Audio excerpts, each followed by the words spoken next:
Kia ora, Julian, and thank you for the opportunity for us to talk everybody through the appropriate tactical settings paper today. It's our privilege to talk through this paper and the work that it's currently underpinning for our organisation. So I'm hoping the slides are up. Just so everybody can see those. But this piece of work was pulled together from across our business. So the Evidence-Based Policing Centre, the Critical Command Information Hub that's based at the Evidence-Based Policing Centre, the National Intelligence Centre, and our Response and Operations Research and Evaluation Group. So it was a real team effort to pull this work together. If we could just have the next slide, please. The first appropriate tactical settings report was delivered post the tragic events in Auckland in 2020, where we saw the murder of Constable Matthew Hunt and the attempted murder of Constable Goldfinch in Henderson in Auckland. And post that incident, as an organisation, we wanted to understand what the best available evidence was on general arming of police. And for our international viewers who may not know, New Zealand Police are a genuinely unarmed police service. We do have immediate access to firearms, but we don't routinely carry firearms or sidearms on us as we go about our day. So this report provides a rapid review of general arming of police, potential impacts any change in tactical settings might have for New Zealand, and that's the impact that it could have on our communities. It reviews the most up-to-date and available international literature that we sought from globally. It draws on New Zealand Police data to assist in our understanding the safety and community impact of general arming and police, and it goes to answer 4 key questions as an organisation that we wanted to know. If we could just go to the next slide, please. So the 4 key questions, and were part of the original terms of reference back in 2020 that our police executive wanted us to explore and provide findings on.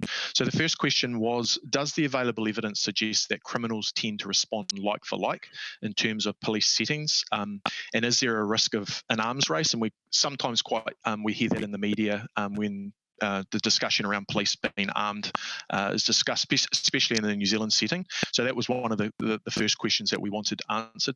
The second question was, given our workplace includes all people in it, that includes the public, is there a likelihood that more people, police or non-police, would be shot if police were routinely armed? The third question that we wanted to explore, would there be any benefits or disbenefits from routine arming, particularly relating to officer and public safety? And that goes across well-being and obviously physical safety as well. And then the fourth question, what other tactical capability do other genuinely armed or unarmed jurisdictions have to enhance officer and public safety? So we looked at some jurisdictions, particularly the UK, the Republic of Ireland, to see what they were doing.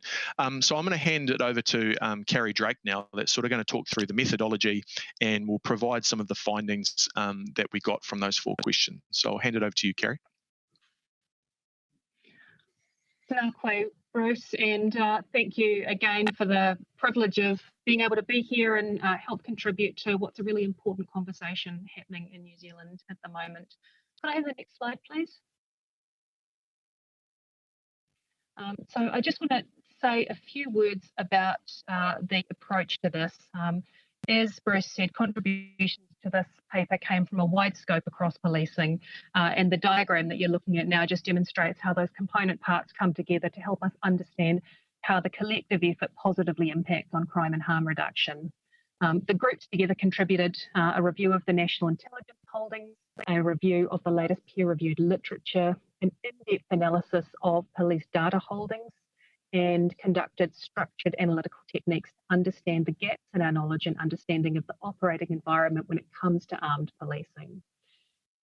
But before I go into the findings, just some brief points on data. Efforts were made to clean all the data, and it was all validated through an internal peer review process. The report's also been independently reviewed by the Justice Sector Chief Science Advisor, Professor Ian Lambie, who advised it provided an accurate account of the data and literature available.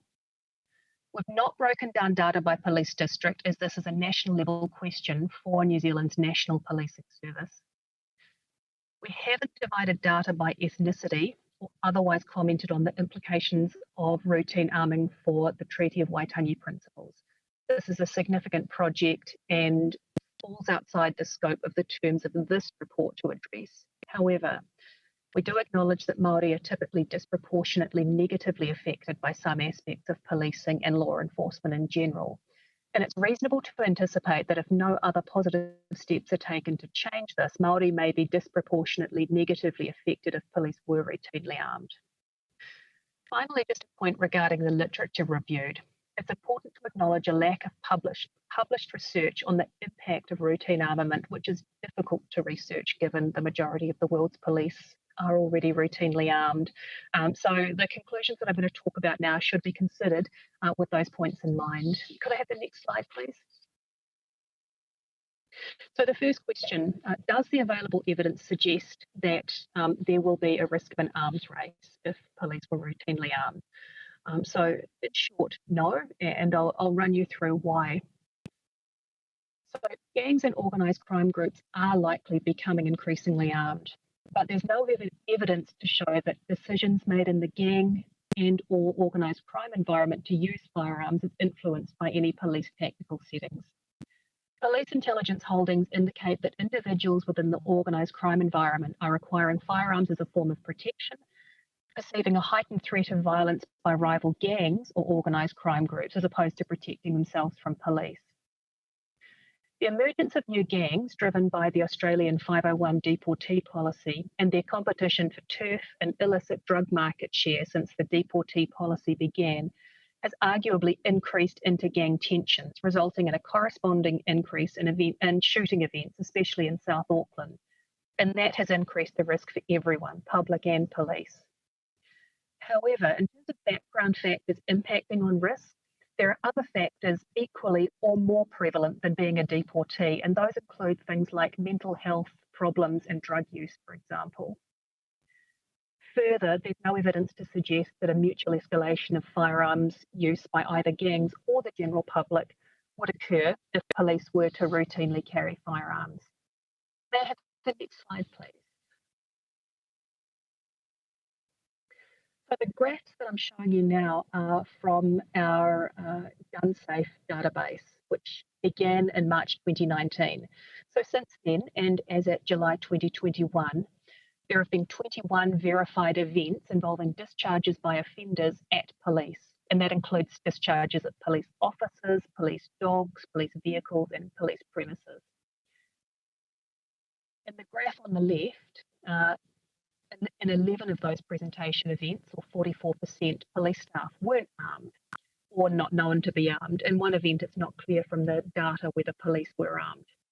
And as that figure on the left illustrates, in 9 of these events, police either actively retreated or discontinued pursuing the subject. In 2 of these unarmed presentation events, police successfully resolved the event using a taser, and in another event, staff were able to disarm the subject. In the remaining 13 presentation events, or 64%, police were armed, and this is shown in the figure on the right. Armed police had varied responses to subjects presenting firearms at them. Notably, 3 events, or 25%, involved police shooting the subject, and in 2 of these cases, the subject was attempting to harm themselves. In 7 of these events, or 54%, police knew the offender was armed before attending, so the decision for subjects to arm themselves could not have been due to police arming. Only 1 of these events involved police presenting firearms before the offender did. In this event, it is plausible that the presentation of a firearm at police could have been a response to police presenting firearms at them. However, this one event represents a very small number of public interactions with armed police. For example, since 2019, March 2019, there have been 2,498 events recorded in GunSafe that involved at least 1 firearm and police being armed. In many of these events, subjects likely had the capability of presenting a firearm in response to police being armed, but the majority, and when I say majority, I mean 99.5%, did not. Therefore, the presence of armed police doesn't reliably predict subjects presenting firearms at police. May I have the next slide, please? So question 2, given our workplace includes all people in it, i.e. the public, is it a likelihood that more people would be shot if police were routinely armed? So just on this, reviewing past incidents where firearms were presented at police, it came across very strongly that it's difficult, if not impossible, for police officers to determine if a subject has the intent to discharge a firearm, especially during a quickly unfolding event. Routine arming would give officers in these situations another tactical option to consider.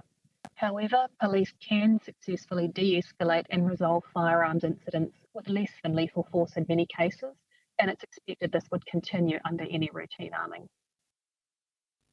I'll just highlight before I move on the bottom point there. There is a clear and repeated absence of definitive evidence to support the contention that routinely arming police officers improves community or police safety. May I have the next slide, please? So this graph shows how use of some tactical options or force changed over time. We call this a TOR event. Each time a use of force reaches a certain threshold, a report or a TOR must be completed. Of all the tactical options currently available to non-specialist staff, we've suggested that the taser is most like a firearm. It's deployed from a distance to incapacitate assaultive subjects, but with reduced lethality. Routine taser carriage was introduced in July 2015 after a period of 5 years with more limited access.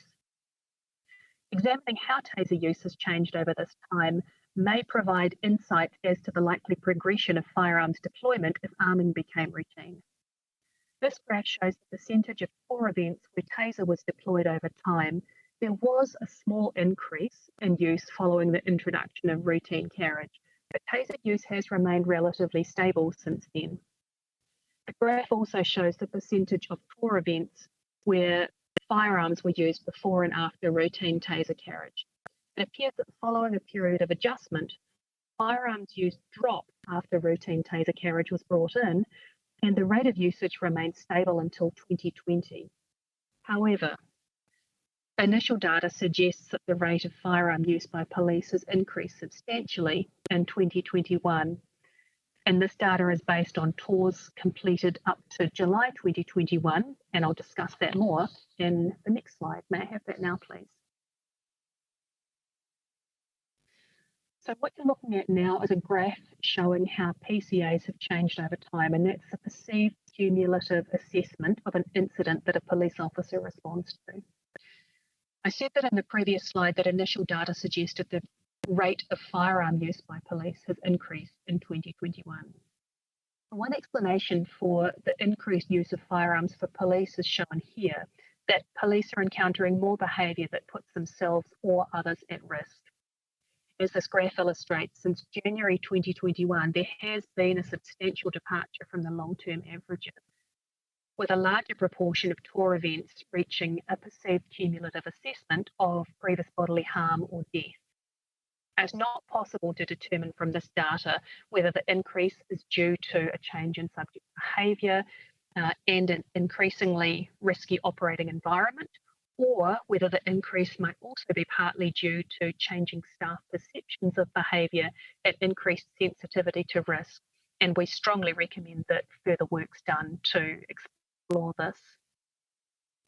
One difficulty in drawing any conclusions about the likely outcomes of routine arming is that we don't have good information about how often police are currently armed with firearms, and therefore if police are arming more frequently than in previous years.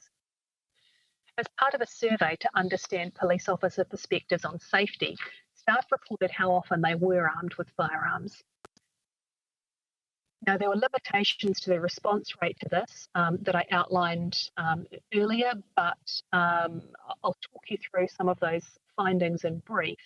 Most staff had carried a firearm at least once during the last 12 months, and that's 96% out of 324 survey respondents. Glock carriage was most common. In total, more than half the survey respondents reported they carried a Glock at least monthly, that's 54%. And for some staff, this was as often as weekly, that's 23%, or in 10% of cases, that was daily. As expected, police presentation or discharge of firearms wasn't common, with only 16% of respondents presenting or discharging a Glock and 14% presenting or discharging an M4 in the last 12 months. However, several staff members reported presenting or discharging firearms either monthly or weekly. And one opportunity to better examine the likely consequences of routine arming would be to identify the subgroup of police officers who are armed on a daily basis. And if the survey results are generalised to the full workforce, that might be as much as 10%, and examine the outcomes for these staff members. May I have the next slide, please? So the next question we looked at was whether there would be any other benefits or disbenefits from routine arming, particularly relating to officer and public safety. So talking first to the first answer, yes, it might negatively impact some members of the community, but we suggest that the long-term impacts might be improved as long as police aggression didn't increase. Really, there is little evidence about the long-term impacts of routine arming on public perception, but one review said that transparency and providing accurate information to the public would be important to support improved perceptions of police. And another found that when people are in what they called a low information environment regarding their knowledge of armed police, they will base their views on an emotional response. Although police officers in New Zealand are not currently routinely armed, different cultural and societal groups are still concerned how they would be treated by police officers carrying firearms. There's a common theme expressed by individuals in the media during an earlier trial of armed response teams, with analysis showing that 62% of the articles that we examined between October 2019 and May 2020 highlighted significant concern for the impact of the armed response team trials on minority groups. Routinely arming police has been connected historically to colonial practices. Police in the beginning of the colonial era were heavily armed, but this changed in the 1880s when police separated from the military and have remained mostly unarmed since then.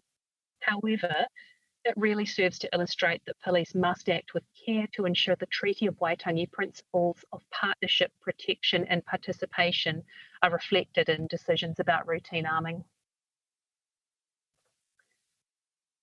Now to the second part of this question. Literature shows that routine arming leads on one hand to police officers feeling better equipped to do their job. And one benefit of routine arming is ensuring staff are equipped and enabled to respond to any situation. Tasers have limitations and they're not always effective at gaining a subject's cooperation. When staff are faced with a situation involving the risk of grievous bodily harm or death and their taser's not sufficient, it puts them, their colleagues and members of the public at risk. In addition, staff who experience this situation may lose trust and confidence in police. Overall, nearly 40% of taser discharges at high-risk events were reported as being insufficient or made things worse. And routine arming may better protect and enable staff caught in these high-risk situations. Alternatively, upgrading to the latest iteration of the taser and improving taser policy and accessibility would also realise some of these benefits without routinely arming, and I'll talk about that in the next slide. But on the other hand, data show that routinely arming officers engaged in more risky situations, which could harm them, routinely armed officers do engage in more risky situations, which could harm them, and they're more likely to experience post-traumatic stress and other negative mental health outcomes. The discharge of a weapon is a rare occurrence. However, it's important to consider the psychological and physical consequences for those officers who do become involved in shooting incidents. While impacts may be expected as a consequence of a fatal shooting incident, there is evidence that adverse psychological consequences can occur in shootings which cause non-fatal serious injuries as well. Common short-term post-shooting events include heightened tension, impaired sleep, and ruminations about the incident. And longer-term impacts vary, but may include symptoms of post-traumatic stress injuries or even suicide. May I have the next slide, please?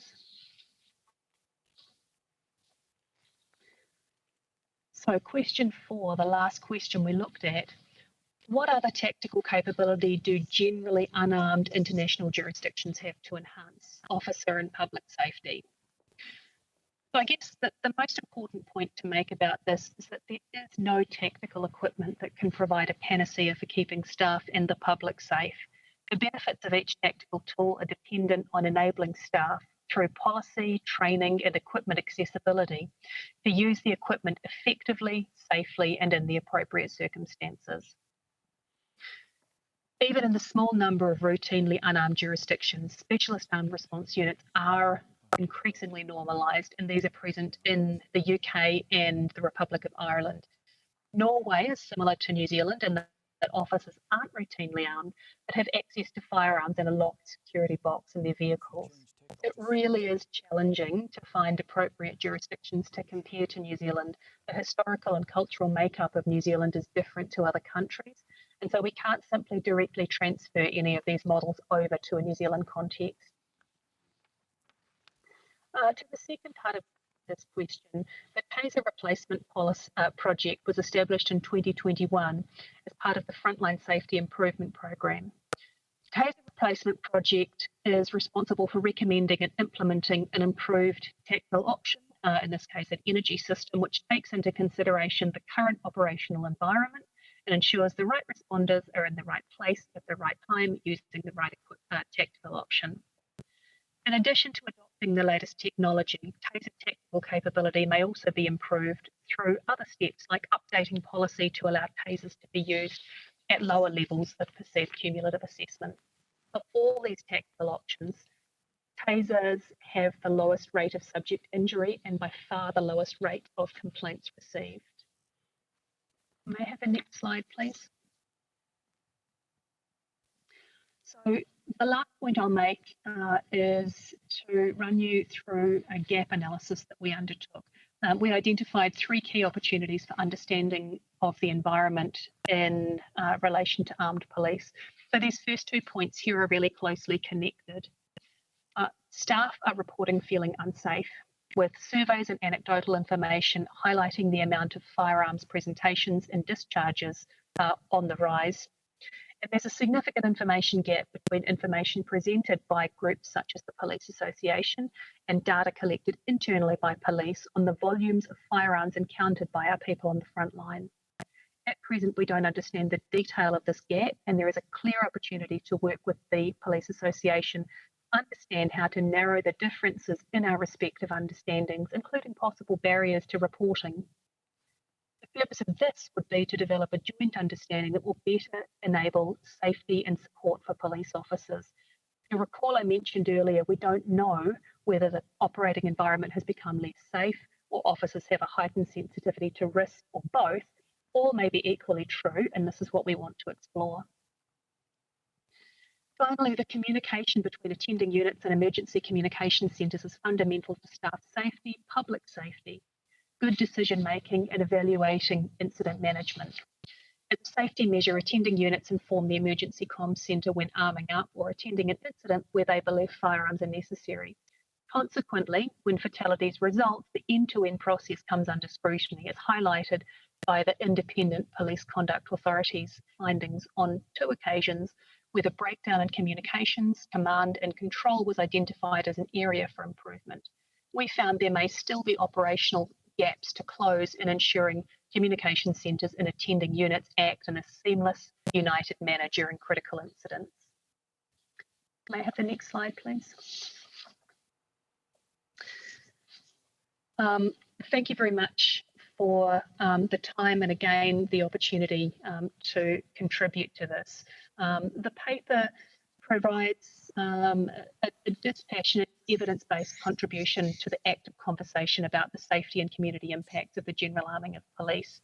And the address on the slide here is of the full published report, where you can find that and read it in full.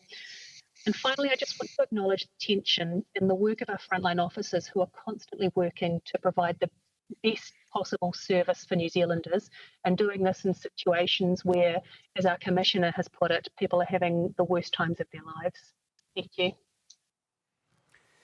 Thank you very much, Carrie, and thank you also, Bruce, for your introduction to this particular session as well. Thank you for that informative presentation, Carrie, on the report. I'm joined again by Superintendent Andaru Pewhairangi and also members of the Māori Responsiveness team who will be joining us very soon. I think it'll be Will and Martinga will be joining us. But first of all, Andaru, can I get your comments to what you just heard about this report?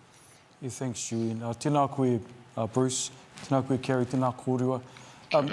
Thanks, Bruce, for acknowledging Constable Matthew Hunt. I think that's a really important thing for us to remind ourselves. I'm very conscious and aware of the impact that, the community impact that can occur when firearms are presented at our staff. I guess also I'm really encouraged by the depth of your work and equally how we are engaging with Māori and ensuring that there are Māori voices within the work that we're doing. I would encourage us to keep doing that. If I pick up on your points, Carrie, in regards to improving the trust and confidence of our Māori communities. If I think about our Commissioner's Māori Focus Forum and my observations from our iwi leaders, is that my observations were is that they want our staff to be safe. They want our communities to be safe, and they have absolute trust and confidence in our Commissioner and the direction we're going together in the New Zealand Police. So I would encourage us to continue the conversations, continue engaging with our Māori communities in the way that we are, and just thinking about my colleagues. Well, hopefully they'll join us. If they don't actually, we've got a question that's come in from the audience, Bruce and Carrie, so hopefully you're okay if I pose this question to you. The question has just come in and then hopefully Will and Martin will join us after this. The question is this: how important was this report in New Zealand Police making the decision to remain generally unarmed as a police service? Perhaps starting with you, Bruce. Yeah, thanks for that. I think that's a really relevant question. I think this report was critically important to complement the decision that the organisation had to take, and that's about balancing up everything. That's about balancing staff safety to those points that Andaru has just made around the trust and confidence in our community by all our community. And I think this report went a long way to support that decision-making process. Otherwise, the executive would have been making a decision on those factors still, but having this report really, I suppose, demonstrated the evidence and data that's already out there that sort of talks to those four key questions. So from my perspective, and I think the executive would agree that this report went a long way to, I suppose, support that decision moving forward. Thank you, Bruce. Carrie, have you got any comments? Will's just joined us, but Carrie, if I come to you, any other comments you want to add, and then I'll briefly come to Will. No, from a working level perspective, it was just really important that we were able to bring together as wide a range of data as we could to provide the best possible advice and as much as possible in a really difficult, emotionally charged situation, try and acknowledge the difficult jobs that our officers are doing, but strip the emotion away and try and engage in the qualitative and quantitative data as much as possible. Carrie, Will's just joined us now. Will, we are pressed for time, but I do want to come to you, given you've had the decency and to be able to join us. So I'm not sure how much you've caught so far, but I know you know a lot about this report. Perhaps I can get some comments from you before we move to our next session. Tēnā kōrua. Kia ora, Carrie. Thank you very much for that presentation. As it was going through, I was kind of writing down questions and key points, and as you went on, you kind of answered them, particularly in that Indigenous Māori space. So really well done to that. I was just wondering, as part of the research work that you were doing, did you consider TNR and unconscious, like unbiased decision making, and how that might factor into that conversation around general army, particularly as it relates to that bias, that unconscious bias that we may have in dealing with our Māori community and our maybe more vulnerable? That's a really good point. We didn't go into we had too many data points to be able to go into individual tenor, but I do acknowledge that that is a factor that will almost certainly be playing a part. One part of the feedback with the groups that we consulted with as part of this was that the Treaty of Waitangi principles do need to be addressed in future iterations of the report, and that's certainly something that will be done. It wasn't part of the scope of this, but the intention is to definitely include it when it is updated next.